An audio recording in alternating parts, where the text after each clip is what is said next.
শুধু মণ্ডলী, তাহলে আপনি মনে রাখবেন আপনি একজন রোজাদার ব্যক্তি। এবার আপনি রোজা রাখলেন, বন্ধু শোনেন, আপনি রোজা রাখলেন, আপনার রোজাটা কোন জায়গায় কাজে লাগছে, কোন জায়গায় বরবাদ হচ্ছে। আপনি ভিতরের দিক থেকে রোজাদার, আল্লাহ তাআলা ইশারা করতেছেন, গোলাম রে শোন শোন, তোমার চোখটাকে তুমি রোজা তোমাকে রাখতে হবে। বলুন সুবহানাল্লাহ। তুমি শুধু অপর লেভেলটা যদি রোজা রাখো রে গোলাম, তোমার রোজাটা দুর্বল হয়ে যেতে পারে। তাহলে কেমন করে রাখবো? আল্লাহ রাব্বুল আলামিন কোরআনের আয়াত অনুযায়ী বুঝাচ্ছেন, মানুষ চোখকে রোজা রাখবে, কানকে রোজা রাখাবে, দুই হাতকে রোজা রাখাবে। কেমন? চক্ষুকে খারাপ জিনিস দেখতে তোমরা এই চক্ষুকে বন্ধ রাখবে, কানকে খারাপ জিনিস শোনা থেকে বিরত রাখবে। ও মুসলমান জবাব দেন, আপনাদের এলাকায় যুবকেরা রোজা থাকা অবস্থায় গান শোনে কি শোনে না? কি শোনে? অনেকেই শুনে। আজকে পাক্কা মুসলমান হতে গেলে বন্ধু এই রমজান মাসটাকে কি ফেসবুক বন্ধ করা যায় না? অবশ্যই যায়। ইউটিউব চ্যানেল আমরা খুলেছি, সবকিছু খুলেছি, আলহামদুলিল্লাহ। যখন তখন যা পাই সব শুনি। এটা তো কামনা কোনো মুমিন বান্দার না হয়। তাহলে মুসলমান প্রথম হলো রোজা রাখতে হবে, কোরআন তেলাওয়াত করতে হবে, বেশি বেশি আল্লাহর কাছে ইস্তেগফার করতে হবে, দোয়া চাইতে হবে। কিন্তু বন্ধু সূরা বাকারার যখন 188 নম্বর আয়াতকে দেখবেন, সেই সময় মনে হয় আমাদের 99% মানুষের রোজা কবুল হবে না। আল্লাহ রাব্বুল আলামিন সূরা বাকারা 188 নম্বর আয়াতে বলছেন, ওয়ালা তাকুলু আমওয়ালাকুম বিল বাইয়িন ওয়ালা তাকুলু আমওয়ালাকুম বিল বাতিল। বন্ধুরে আল্লাহ রাব্বুল আলামিন বলতেছেন, বান্দা শোনো, তুমি যে সেহরি খেয়ে সারা দিন রোজা রেখেছো রে গোলাম, ইফতারি ভিআইপি দিয়ে করলা, এই যে ইফতারির টাকাটা, সেহরির টাকাটা তোমার হালাল কামাই আছে না হারাম? বান্দা তোমার যদি কামাই হালাল হয়, বান্দা তোমার রোজা কামিয়াব হয়ে যাবে। আর তোমার রোজার যদি তোমায় রোজা যে রেখেছ, তোমার যে রোজা রাখার সময় যে খাবারটা সেহরিতে খেয়েছো, ওই খাবারটা যদি হারাম হয় বান্দা, তাহলে মনে রাখিও রে তোমার কপাল খারাপ, তোমার রোজাটা কবুল হবে না। তাহলে ভাই আমাদেরকে হালাল ইনকাম করে খেতে হবে কি হবে না? কথা বলেন। দামি তরমুজ আপনাকে খেতে হবে এটা নয়, কিশমিশ, কাজু বাদাম ইত্যাদি ফাস্ট ফুড হাই লেভেলের কিনে আপনাকে খেতে হবে এমন কোনো ব্যাপার নেই। আপনার যদি হালাল উপার্জন থেকে যদি এতটুকু কালাই হয়, ওটা দিয়ে বিসমিল্লাহ করে ইফতার করবেন, ওটাই বেশি সওয়াব হবে। বলুন ঠিক না বেটি? হারাম কামাইতে দেশি মুরগা, মটনের মাংস থেকে লাল শাক 10 টাকার হালাল কামাই দিয়ে খেয়ে ভাত দিয়ে সেনে খাবেন, ওটা বেশি ভালো। বলুন ঠিক না বেটি? সুধী মণ্ডলী, মায়েরা বসে আছেন, একটা লজিক দিয়ে দিই। সূরা আল বাকারা 172 নম্বর আয়াত আল্লাহ পাক সুবহানাহু ওয়া তাআলা বলছেন, ইয়া আইয়ুহাল্লাযীনা আমানু কুলু মিন তাইয়্যিবাতি মা রাযাকনাকুম ওয়া আশকুরু লিল্লাহি ইন কুনতুম ইয়্যাহু তা'বুদুন। ইয়া আইয়ুহাল্লাযীনা আমানু, হে পৃথিবীর ঈমানদারেরা শোনো, কুলু তোমরা খাও, মিন তাইয়্যিবাত হালাল খাও, ওয়া আশকুরু লিল্লাহ খাবার পরে আল্লাহর শুকরিয়া আদায় করো। আয়াতের একটা দেখেন মায়েরা, এই আয়াতকে কেন্দ্র করে একজন সাইয়্যিদ আলেম তিনি সুন্দর একটি ওয়াকিয়া লিখেছেন। বন্ধু ভালো করে শুনেন মায়েরা। সুধী মণ্ডলী, হালাল ইনকাম করার পিছনে স্বামীর যেমন হাত থাকে, স্ত্রীও তার 40% হাত থাকে হালাল কামের উপরে। আর একজন স্বামী যদি হারাম কামাই হয়, দুইজনে 50-50 শেয়ার থাকে। যদি বলেন কেন? দেখেন, মাদের মাদের স্ত্রীদের স্বামীর প্রতি যেটা হক হবে, আপনি জানেন আমার স্ত্রীর আমার স্বামীর পার ডে ইনকাম 1000। ও মুসলমান জবাব দেন, একটা মানুষের যদি ইনকাম 1000 পার ডে হয় 30,000 টাকা হবে কিনা মাস? 15,000 টাকা চলে গেছে খাতে সংসারের পিছনে, 10,000 টাকা দুটা সন্তানের পিছনে চলে যায়, থাকলো 5,000। ওই স্ত্রী সামনে ঈদেতে তারা বাহানা করছেন, স্বামী গো আমার প্রতিবেশী মহিলা 15,000 টাকার শাড়ি নিয়েছে, আমারও চাই। ও মা, আপনাকে বলি রে মা, তুমি তোমার স্বামীর কাছে এমন জিনিস আবদার করবে না যেই জিনিস কিনতে গেলে হারামের আশ্রয় নিতে হবে। কি ভূমিকা পালন করবেন মায়েরা? আপনি যেমন আপনার স্বামীর ব্যাপারে খুবই জানেন, আবার স্বামী প্রতিদিন 1000 টাকা কামাই করে, হঠাৎ করে আপনার মনের বাসনা জাগলো, আহারে আমার যদি 3 ভরি একটা হার হতো তাহলে আমি খুশি হতাম। এই রকম চিন্তাধারা নিয়ে কয়েক বছর ধরে আপনি দুক দুক দুক দুক করে জ্বলছেন ভিতরে ভিতরে।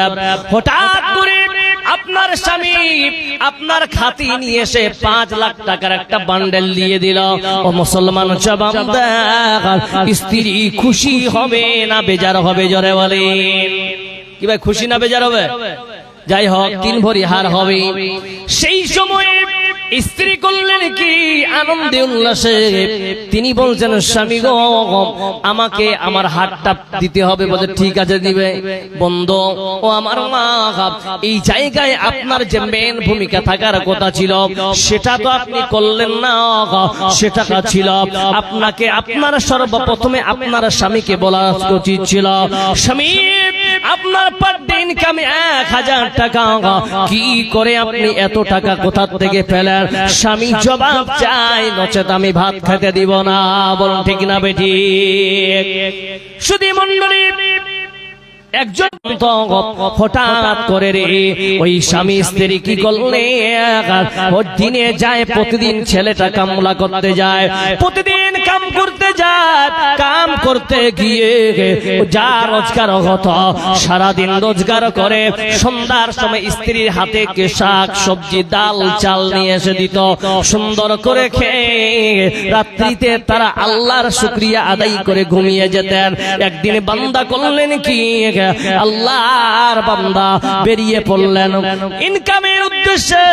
ইনকামের উদ্দেশ্যে বের হওয়ার পর এবার সন্ধ্যার সময় সারাদিন ঘুরে আমি চলে গেলাম কামলা দিতে, কাম পাইনি। স্ত্রী আমাকে তুমি খাবার দাও যদি কিছু বেঁচে থাকে। স্ত্রী বলছেন স্বামী গো অবশিষ্ট যে খাবারগুলো ছিল সব খাবারগুলো বাচ্চাদেরকে খাওয়াইয়া আমি ঘুম পাড়িয়ে দিয়েছি। স্বামী আসে, আমরা দুইজনে মিলে পানি পান করে আমরা আল্লাহর শুকরিয়া আদায় করে ঘুমিয়ে যাই। জোরে বলুন নারায়ে তাকবীর। এইরকম স্ত্রী যদি স্বামীকে উপদেশ দেয় আল্লাহর শুকরিয়া আদায় করে ঘুমাবো। বন্ধু শুনে নেন, আজকে আপনার স্ত্রী হোক বা আমার স্ত্রী হোক, সঙ্গে সঙ্গে এই জায়গায় প্রশ্ন করতে রে স্বামী তুমি কাম পাওনি ঠিক আছে, সারাদিন ঘুরেছে কাম পাইনি, আবার এসেছে। সেই স্ত্রীকে বলছেন আজকে কোনো খাবার আছে? বলছেন না, দুপুর বেলা আমি বাগানের দিকে গিয়েছিলাম, হারা সবুজ পাতা নিয়ে এসেছি, দুপুরে আমি খেয়েছিলাম, অল্প কিছু আছে আপনি পারলে খেয়ে নেন। আসেন দুইজনে পানি দিয়ে খেয়ে আল্লাহর শুকরিয়া আদায় করে ঘুমাবো। তৃতীয় দিন যখন বের হলো, বন্ধুরে তৃতীয় দিন আবার কাম্পাই নিয়ে এসে বলছে এবার স্ত্রী যদি দিনী হয়, স্ত্রী যদি দিনী শিক্ষায় শিক্ষিতা হয় তাহলে লাভ আমার দুনিয়াতে কেমন হয়? ওই স্ত্রী স্বামীকে বলতেছেন স্বামী গো আজকেও কি ওই রকম বলে? হ্যাঁ। স্ত্রী দলিল দিতে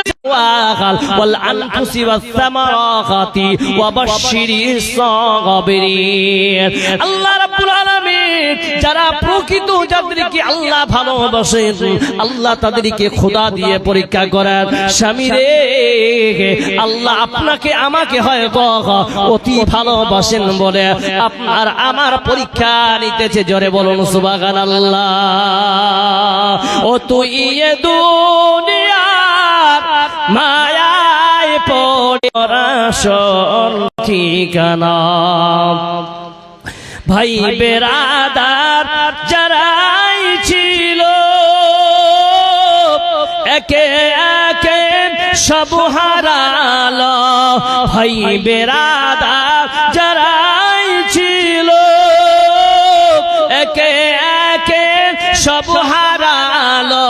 তুমি আমি কেউ রব না, তুমি আমি কেউ রব না, দিতে হবে রবানা। এই তো নয় সে আসল বাড়ি, কবর যে তোর আসল ঠিকানা।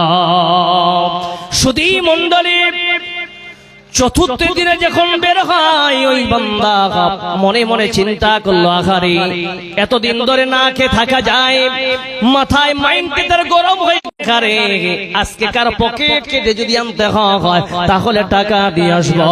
এই চিন্তা করে বান্দা যখন বেরিয়ে গেলে স্ত্রী তাকে বের করে দিয়ে সালাম দিয়ে আসছেন। স্ত্রী দেখতেছেন স্বামী 50 মিটার চলে গেছেন। 50 মিটার চলে যাওয়ার পরে স্ত্রী ডেকে বলতেছেন, স্বামী আমার এখানে আসেন। স্ত্রী যখন কথা মতো স্বামী আসলেন, দেখেন বন্ধু স্ত্রী এবং স্বামীর মধ্যে যে কম্বিনেশন, যে গভীর সম্পর্ক কেমন হয়। আপনি একটা স্ত্রী তার স্বামীর ম্যাটারটা জানে, স্বামী তার স্ত্রীর ব্যাপার খুব ভালো জানে। স্ত্রী বুঝে গেছে আজকে আমার স্বামী যে মাইন্ড নিয়ে বের হয়েছে এই তো মাইন্ড ভালো না। ওই স্বামীকে তার স্ত্রী বলতেছেন, শোনেন মায়েরা, এই জায়গায় আমরা বিফলে পড়ে আছি, এই জায়গায় আমাদের ভূমিকা খুব খারাপ। আপনার স্বামী রোজি রোজি হারাম জায়গায় যায়, আপনি কেমন স্ত্রী?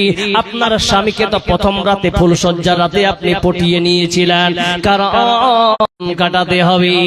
স্বামী বলতেছেন, এটা করো আমার স্ত্রী, একে আমাকে মওত পর্যন্ত একে নিয়ে আমাকে কাটতে হবে। দুইজন ডিসিশন ফাইনাল করে নিল।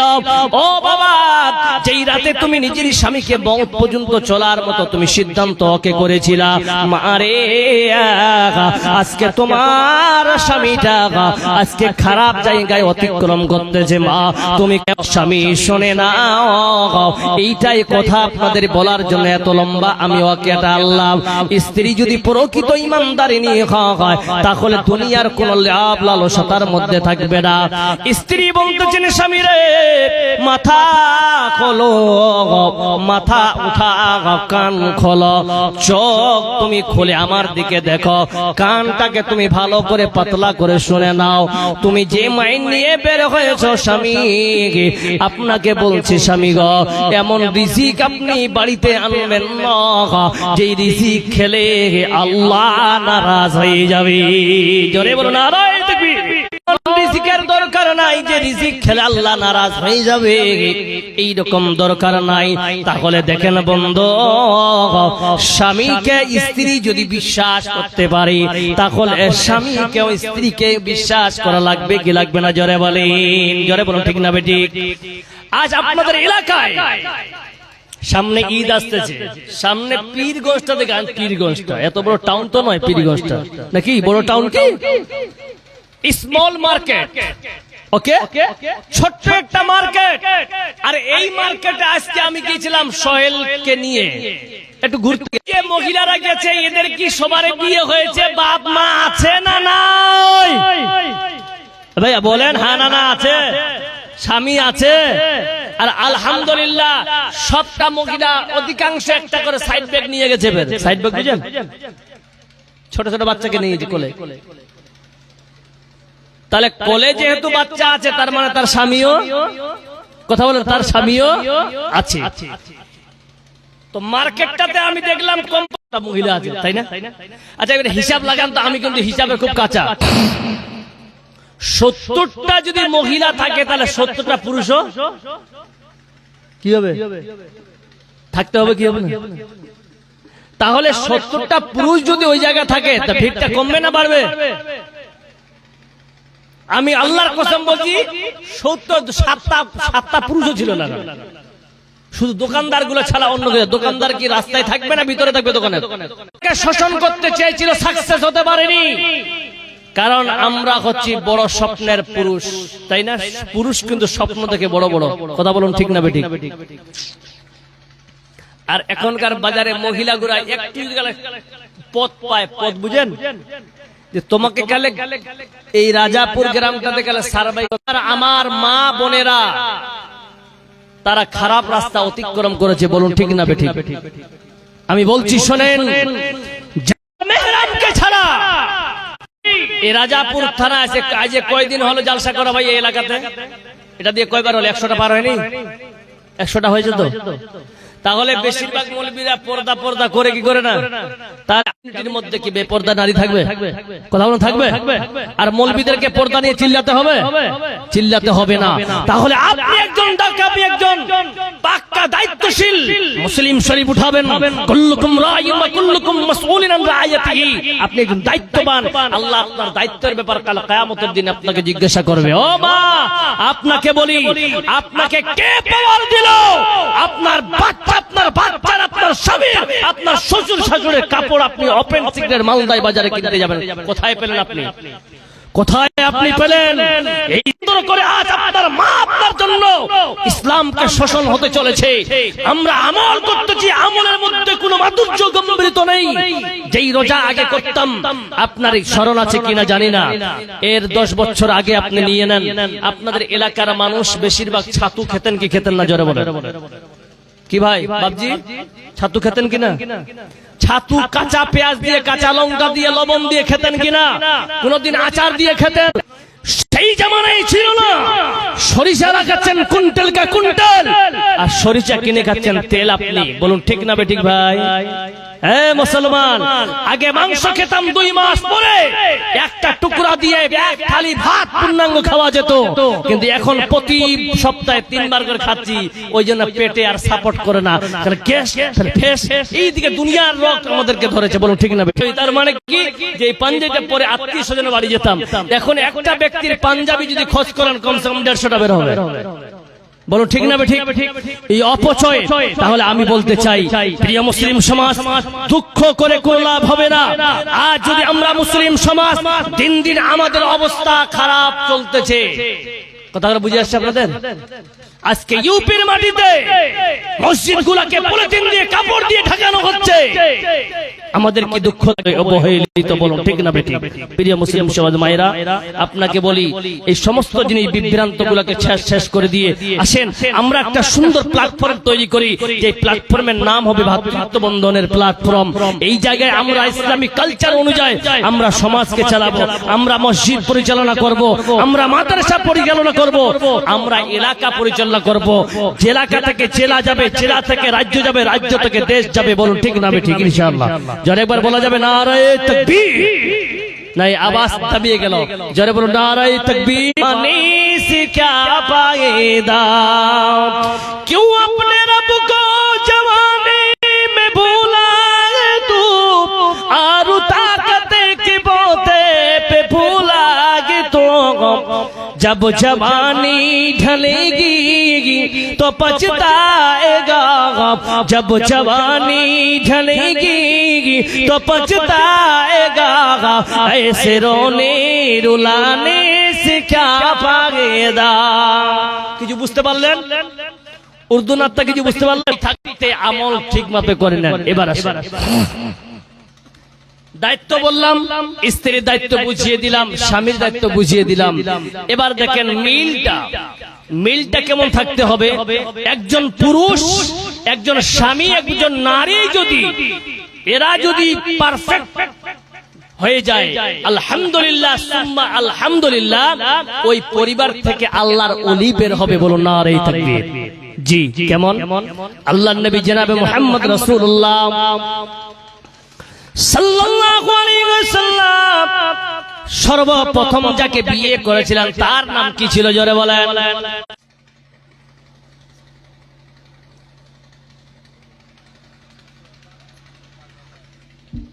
খাদিজা রাদিয়াল্লাহু তাআলা আনহা।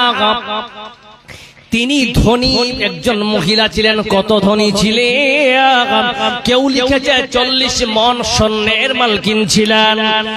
40 মণ স্বর্ণ যদি মালিক হয় তাহলে মনে রাখবেন 16 কুইন্টাল স্বর্ণের মালকিন ছিলেন কে? জোরে বলেন। হযরত খাদিজা রাদিয়াল্লাহু তাআলা আনহা আমাদের দিয়েছেন।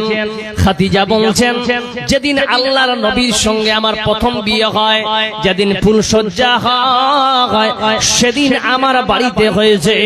এবার আমি যখন ঘরে ঢুকলাম, ঘরে ঢোকার পরে দেখতেছি আল্লাহর নবী হাউমাউ করে কান্না করতেছে, যেমন ছোট্ট বাচ্চা ক্ষুধার তাড়নায়, মা নাই বাবা নাই, বাড়িতে কেউ না, ওই বাচ্চা যতই কান্না করবে দেখবে তার চোখ দিয়ে যেমন পানি পড়ে, মুখ দিয়েও তেমন লালা পড়বে এবং নাক দিয়েও তার পানি পড়বে। এইরকম অবস্থা যেমন বাচ্চার হয়। খাদিজা বলতেছেন আল্লাহর নবী হাউ হাউ করে ডুকরে ডুকরে কান্না করতে লেগেছেন। ওগো নবীজি, কেন আপনি কান্না করতেছেন? আমার বয়স বেশি বলে, আমি 40 বছরের একজন বুড়ি মহিলা বলে, আপনি টকবগ যুবক বলে আপনি কি আমাকে পছন্দ করেন না? ওগো মুহাম্মদ সাল্লাল্লাহু আলাইহি ওয়াসাল্লাম, এখনো কিছু হয়নি। আপনি যদি চান এই মুহূর্তে আমাদের তালাক হয়ে যাবে। ও মায়েরা, ওই সময়টা কেমন ছিল? আপনার স্বামী এবং স্ত্রী কম্বিনেশন ভিতরকার মিল কেমন থাকবে? আল্লাহর নবী বলতেছেন, খাদিজা, এই কারণে আমি চোখের পানি ভাসাচ্ছি তা নয়। খাদিজা রে, আমার চোখের পানি ভাসার কারণ হলো আজকে যদি আমার মা বেঁচে থাকতো, আমার বাবা বেঁচে থাকতো, ওরে খাদিজা, তোমাকে মা বুকে টেনে চুমা দিত, আমার বাবা তোমার হাতে মিষ্টি দিত। খাদিজা, আমি কত গরিব মানুষ, আমার বাড়ি নাই, ঘর না, মা নাই বলে শুনেছ? আমাদের যে বাড়িতে আমরা শুয়ে আছি রে, এটা আমার বাপের বাড়ি নয়, আমার বাড়িও নয়, এটা হলো আমাদের গ্রামবাসীর বাড়ি। আজকে আমাদের থাকতে দিবে, কালকে বের করে দিবে। বন্ধুরে, সকালে মেয়ে বাবার বাড়িতে যাবে, দ্বিতীয়বার ওই স্বামীর কাছে ফিরে আসবে না। আসবে কেন আসবে না? বাবাকে বলবে কোন ফকিরের বেটার হাতে বিয়ে দিয়েছে, আমাকে বলবে কি বলবে না? খাদিজা বলছেন, ও মুহাম্মদ, সকলে মুহাব্বতে বলুন সাল্লাল্লাহু আলাইহি ওয়াসাল্লাম। ওগো মুহাম্মদ, চোখের পানি মুছিন, আপনি চোখের পানি ভাসানোর দরকার নাই। আমি খাদিজা বলতেছি, আমার যত নবুয়ত আমার পরে, তিনি যখন আল্লাহ রাস্তায় দাওয়াতের কাজে বেরিয়ে গেছেন, একদিন হঠাৎ দুপুরের টাইমে বাড়িতে আসলেন। আসার পর দরজাটা খুলে দেখতেছেন খাদিজা রান্না ঘরে। যেটা উদ্দেশ্য আজকে আমার বলার, খাদিজা রান্না করে রান্না করতেছেন।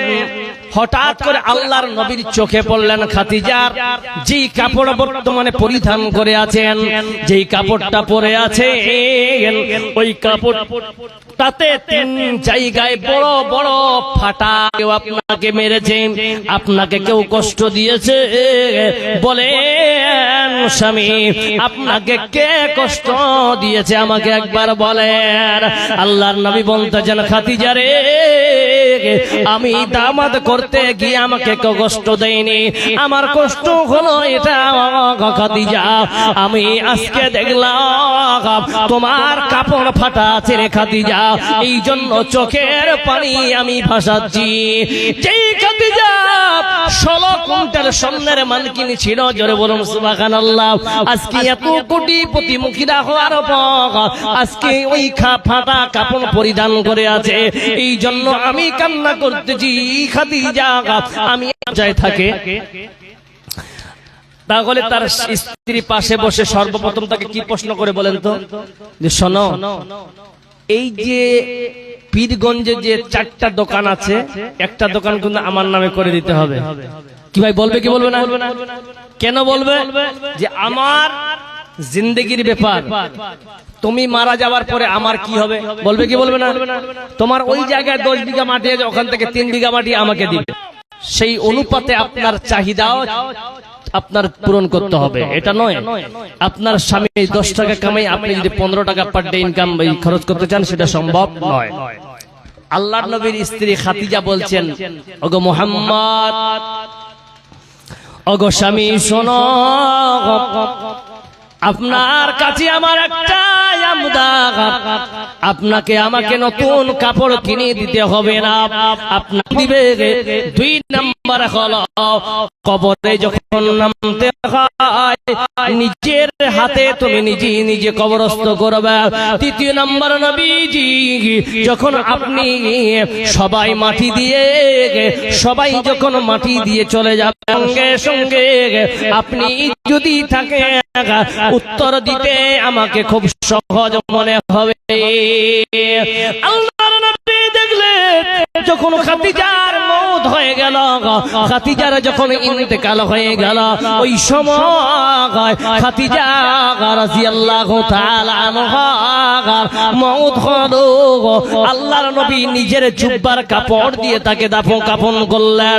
আপনাকে খাদিজার চিন্তা করতে হবে না, খাদিজার প্রশ্নের উত্তর স্বয়ং আমি আল্লাহ দিয়েই দিব। জোরে বলুন নারে তাকবীর। মারে বুখারী শরীফের 29 নম্বর হাদিস নিয়ে নেবে। পৃথিবীর কোন মহিলা 40 বছর 50 বছর ধরে স্বামীর সেবা করেছে, স্বামীর সঙ্গে হঠাৎ করে মহিলা তার স্বামীকে বলে ফেলল, এটা হলো বুখারী শরীফের 29 নম্বর হাদিসের সংজ্ঞা দিয়ে এই হাদিসের মানেটা আপনাকে বলে দিচ্ছি। আল্লাহর নবী বলতেছেন, কোন মহিলা যদি তার স্বামীকে বলে করে আমার জিন্দেগিটা বরবাদ হয়ে গেছে, তুমি আমার জন্য কি করেছো, এই কথাটা বলার কারণে ওই মেয়ে যদি স্বামীর কাছ থেকে যদি মাপ না নিয়ে মারা যায় তো পাবে না।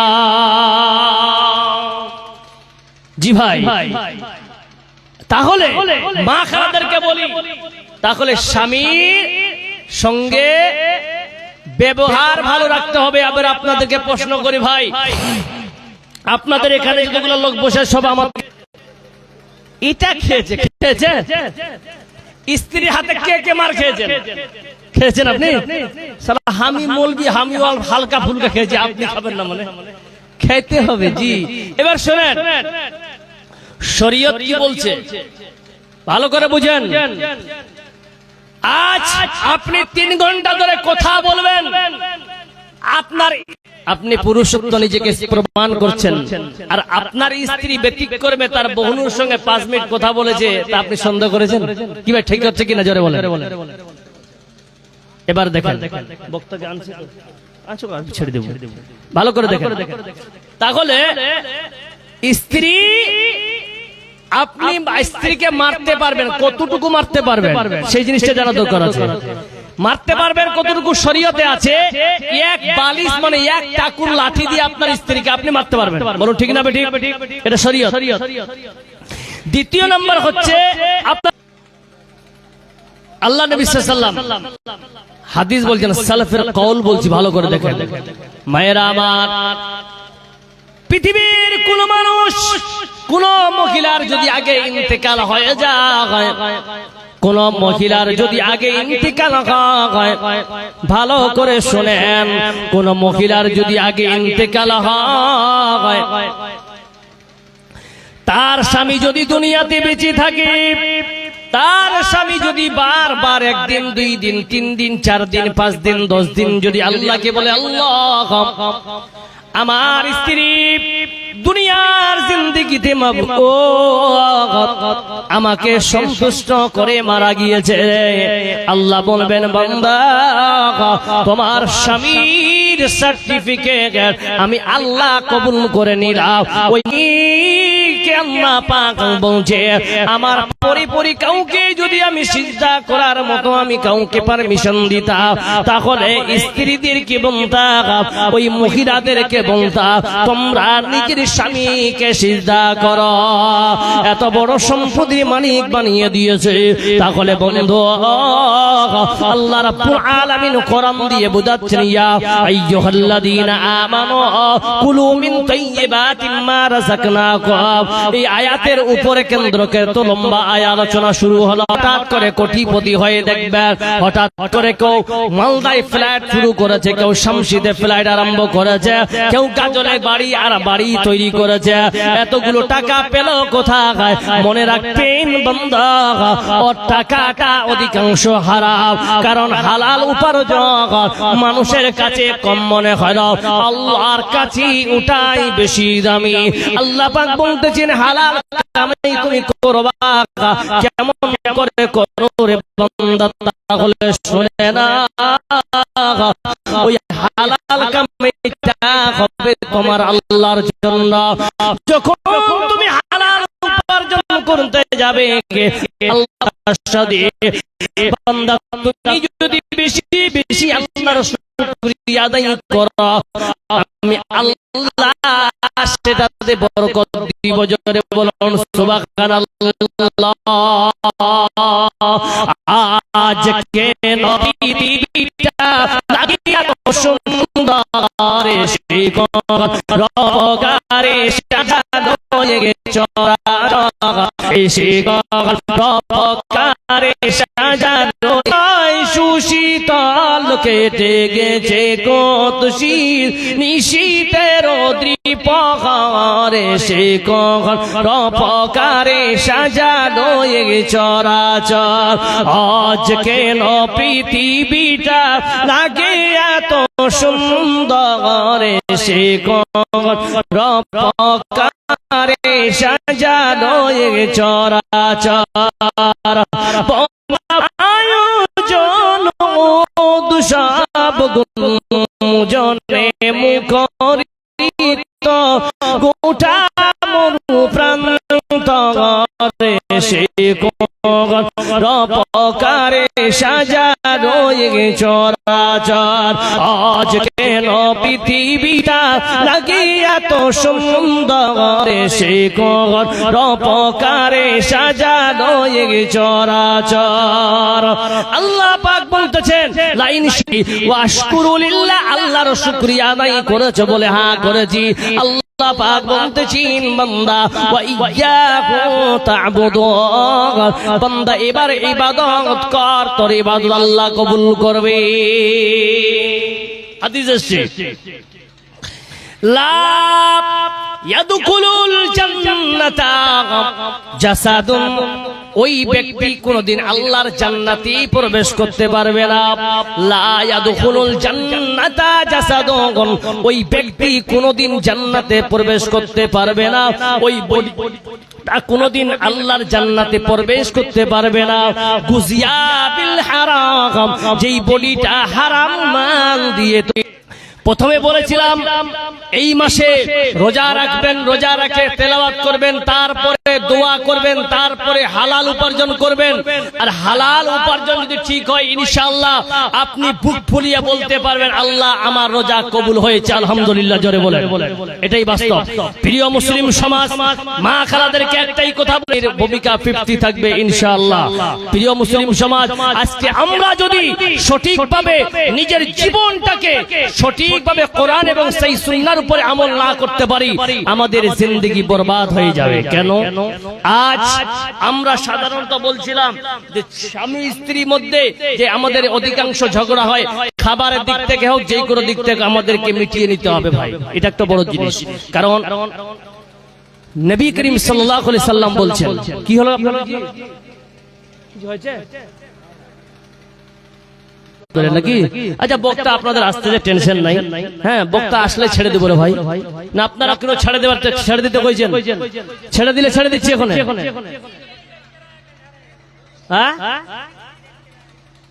जिंदगी का ये किराए का घर है ये क्या है भाई, इसको बोलना पड़ेगा। अच्छा बोलेंगे इंशाल्लाह, रुक जाइए, बाद में याद कर दीजिएगा, पहले हम थोड़ा लॉजिक दे देते हैं थोड़ा बहुत, ठीक है कि नहीं। কথা হলো এই যে আপনাকে লাস্টে দুটো কাজ করবেন, বাস আমি বলে দিচ্ছি দুটো কাজ কি। মা খালাদেরকে বলবো সত্যি কথা বলছি, কত বছর তাও করেছেন? আল্লাহু আকবার, ছোট থেকে তার মানে 70 বছর হয়ে গেছে। আমি একটা কথা বলছি আজকে ভালো করে শুনেন, বাপজির বয়স ছোট থেকে ইমামতি করেছেন, কি ভাই এত সন্দেহ আছে? তাহলে কত বছর হতে পারে মিনিমাম? 70 বছর, 60 বছর ধরেন। আচ্ছা 50 দিলাম, 50 বছর ধরেন। আমি বাপকে ফোন করে জানাচ্ছি, বাপজি ভালো করে দেখেন আমার দিকে, 60 বছর 50 বছর ধরে ইমামতি করেছেন, এতগুলো মুসাল্লি নামাজি কতগুলো হচ্ছে আপনাদের? বলেন কতগুলো হচ্ছে? হ্যাঁ ভালো হয়। কোনদিন কোন মুসাল্লি আপনাদের ইমামকের কাছে গিয়ে একটা প্রশ্ন আপনি করতে পারলেন না যে মৌলভী সাহেব, ইমাম সাহেব, যে আল্লাহর সংবিধানকে মানে আমি ইবাদত করতেছি, মৌলভী সাহেব কিনা জোরে বলুন। আজকে একবার গেছি কিন্তু দেয়নি। কিন্তু দেখেন আজকে আপনার মানসিকতাটা কোথায় গিয়ে দাঁড়িয়েছে। কয়েকদিন আগে 1 কেজি আঙ্গুর, কেউ মিষ্টি, কেউ বেদেনা দেখে দেয় না ভাই, আপনাদেরকে দেয়, কেউ টাকা, কেউ কলম, দেখছি কি দিচ্ছি না? আচ্ছা একটা মানুষ যদি পরীক্ষা দিচ্ছে, একটা ক্যান্ডিডেট, ওই মাথায় কিন্তু প্রচুর চাপ আছে যে আমাকে পরীক্ষাতে ভালো নাম্বার আনতে হবে, ওই চাপের মধ্যে ভালো ভালো খাবারগুলো সাপোর্ট করবে বডিতে। আরে কথা বলে সাপোর্ট করবে, তাহলে ওই গার্জিয়ানটার কোর্স, আপনারা কথা বলতে জানেন না, কথা বলে আমিও বলবো না, মহিলা কিনা, তাহলে মহিলা যদি সংখ্যায় বেশি হয় তাহলে আপনারা আমার থেকে 1000 গুণ শিক্ষিতরা আছেন, স্টেজে বড় বড় সৈয়দ আলেমেরা আছেন। আমি আপনি মাটি দেয় একজন মানুষ যদি জানা যায় শরীক হয় 2 কেরাত সম পরিমাণ নেকি পাবে, এতে কোনো সন্দেহ আছে? এটা কে পাবে? আমি কান কম শুনতে পাই, পুরুষ না মহিলা? তাহলে মহিলার ভিড়টা কেন বলেন? আমি বলি যখন কোন মাইয়াত মারা যাচ্ছে তখন আপনি ওই মহিলাকে জিজ্ঞেস করেন আপনি যাচ্ছেন কেন? মা বলছে আমার বাপের 14 গোষ্ঠীর মামুর বেটা ভাই ছিল বলে যাচ্ছি। বলুন ঠিক না বেঠিক?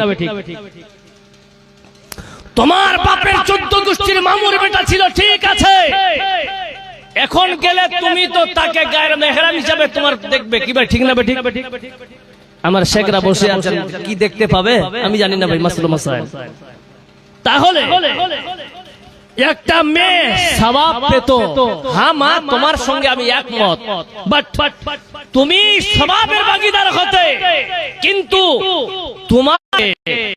তোমার জন্য ঠিক নয়, তুমি যাচ্ছ ওখানে গুনাহ করতে, তাই না? গুনাহটা নয়। আজকে আপনাকে দুঃখের বিষয় বলছি, মুসলমান আমরা সব উল্টা কদমে চলছি বলে আজ আমাদের মধ্যে এই সমস্ত আমরা, এটা আমার পাপের কারণে, অন্য কিছু নয়।